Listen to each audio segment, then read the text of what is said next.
আসসালামু আলাইকুম ভিউয়ার্স, আপনারা সবাই কেমন আছেন? আজকে আমি আপনাদের দেখাবো কিভাবে একটা ফটোশপের সাহায্যে মানুষের শ্যাডো তৈরি করা যায়।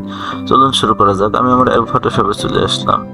এখানে ফাইল থেকে ওপেন থেকে এই যে মানুষটা আছে এটাকে সিলেক্ট করলাম, এটাকে ওপেন এবং যে ব্যাকগ্রাউন্ড আছে এই ব্যাকগ্রাউন্ডের উপর এটা ক্লিক করলাম।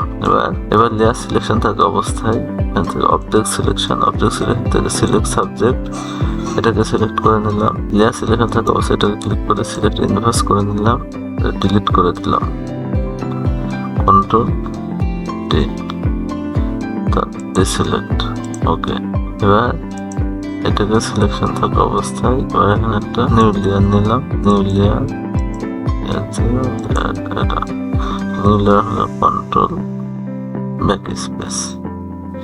ওকে, এটা আসছে। যেহেতু এটা উপরের লেয়ার নিচের লেয়ার, তাহলে নিচের লেয়ারটাকে উপরে উঠাই দিলাম, তার মানে এটা হয়ে গেল সাদা লেয়ার হলো একটা। সাদা লেয়ারের উপর মানুষের ছবি। এবার এটাকে সিলেকশন থাকা অবস্থায় এখান থেকে যে ব্লেন্ডিং অপশন থেকে শ্যাডো, টপ শ্যাডো, এটা 75, এখান থেকে আমি কমাতেও পারি, বাড়াতেও পারি। দেখেন একটা শ্যাডো তৈরি হচ্ছে। তো আমি তো রাখলাম ডিস্টেন্স 24 রাখলাম,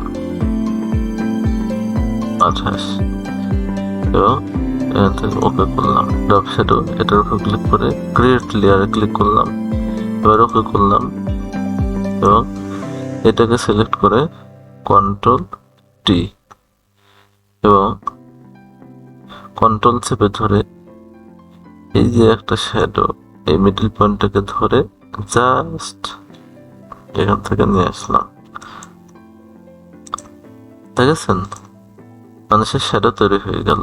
ঠিক এভাবেই ফটোশপের সাহায্যে মানুষের শ্যাডো তৈরি করা হয়। তো সবাই ভালো থাকবেন। আল্লাহ হাফেজ।